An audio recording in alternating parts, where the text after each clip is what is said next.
How's it, everyone? Welcome to another year of Nathan's Notables. I'm your host, Nathan Hewer. I've been a sports reporter here at the Fairbury Journal-News for 2 years now, this week actually, and I'm excited to bring to you another season. There's been a lot of great action in sports so far, and we're going to try something a little new with the show this year.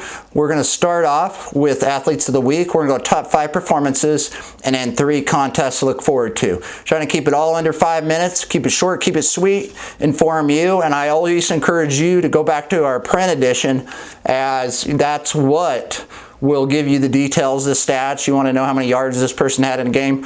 That'll be in a print edition. If I get stats, I'm going to write about it. So whether it's a short summary or a long story, so, any given week, if I don't give you enough detail, you'll surely go to the print edition and it'll be there. And also digital edition that we have for Friday, really good deal. You can see the print editions on there, and a lot of different information, new information that you don't get in print edition on there. And a lot of those Monday, Tuesday, Wednesday contests, all those going to Friday digital edition. So without further ado, let's get this ball rolling. We're going to keep it under 5 minutes this year. This show may go over a little bit just because of the intro, but we're going to keep it going and be to the point. Athletes of the Week, Raven Dufresne, Fairbury softball, the senior who's designated hitter, had a phenomenal week, 5 for 8 at the plate, 7 RBIs, 2 home runs, and Fairbury's 2 wins last week. They won 12-2 over 9th ranked Class C Auburn, and then they 15-1 over Class C number 5 Milford. Both of those are great wins. And then on Tuesday of this week, they just kept it rolling. They beat Seward and Malcolm 11-7 and 8-4. So Raven Dufresne hit another home run there, and she's leading a loaded Jeff's batting lineup in batting average and having a heck of a season. And man, does she pack some power. Now we're going on to Area Athlete of the Week, and that is Thayer Central junior quarterback Logan Weedle, 6'4", 155 pounds, prototypical, great size, and he can sling the rock, and he actually found the end zone on the ground for the first 2 times this past week as well, in a 48-6 win over Nebraska Lutheran on homecoming. And so he had 139 yards passing, and he added 31 yards on the ground, but it wasn't about the yardage. Thayer Central dominated every facet of the game, and they didn't even, starters didn't even play the 4th quarter, so great game for him in only 3 quarters. Moving on, top 5 performances. Number 5, got Thayer Central football team. I just went over that. The sweet part about their victory over Nebraska Lutheran is they avenged 2 losses the last 2 years. 2 years ago, they lost in the playoffs to them. So it all came together. Win on homecoming and avenge a couple losses. That's a great recipe to build some momentum heading in, next week. And number 4, Thayer Central volleyball, staying with the Titan theme.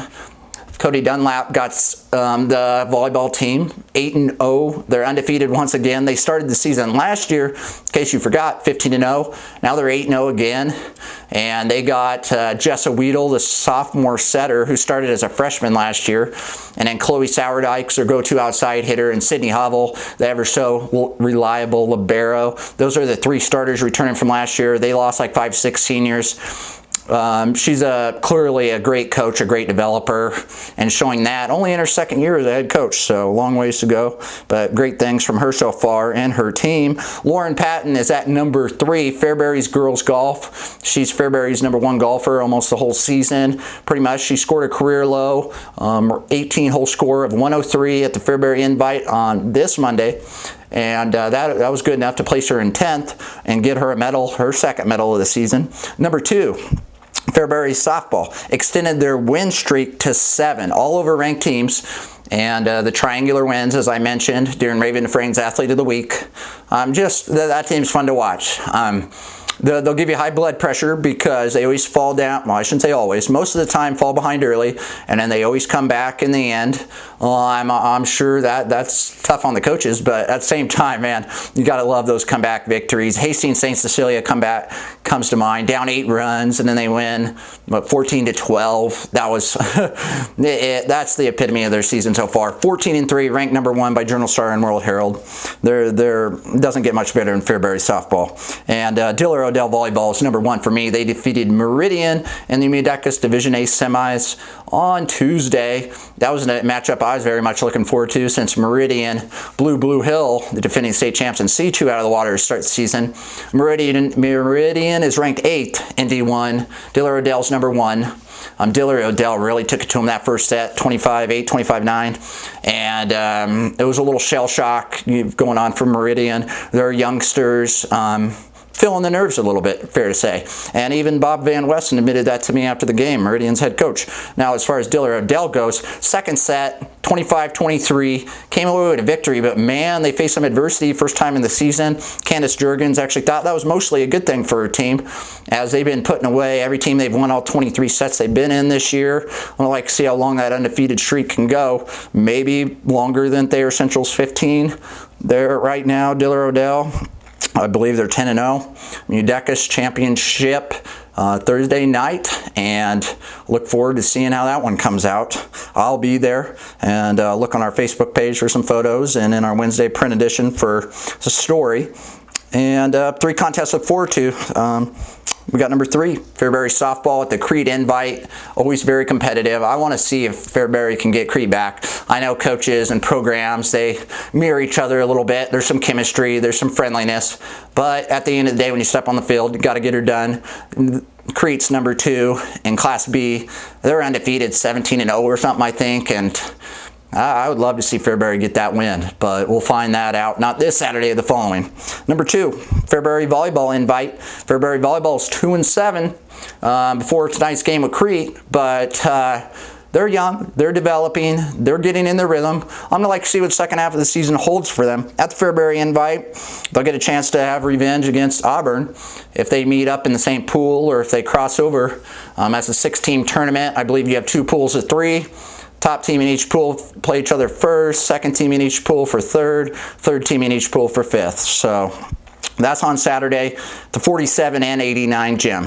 And number 1, Meridian football versus Tri-County. That's coming at you tonight. And Wired Havelock was the leading rusher in the area last year. Meridian's 0-2 right now, but I look for him to have a good game against Tri-County. And Tri-County is coming off a 71-8 win over Pawnee City. Wow, Cole Seams had one of his best games of his career. Jack Holzing had a good game. There's numerous others that had good games, but fair to say Meridian's a little, tougher competition. 2 area teams facing each other, nothing better than that. So that's my 3 contests to look forward to. And that should do it for this week's Nathan's Notables. I want to thank our sponsor, Livington Enterprises, for sponsoring this fall season of Nathan's Notables. And we'll keep coming at you every week. We're going to go Thursday mornings will be our regular release on our Facebook page, and also on YouTube at Fairbury TV. And then also this week's going to be a little different, but we'll get back in that Thursday morning routine starting next week. Thank you for tuning in, and hope to see you again next week.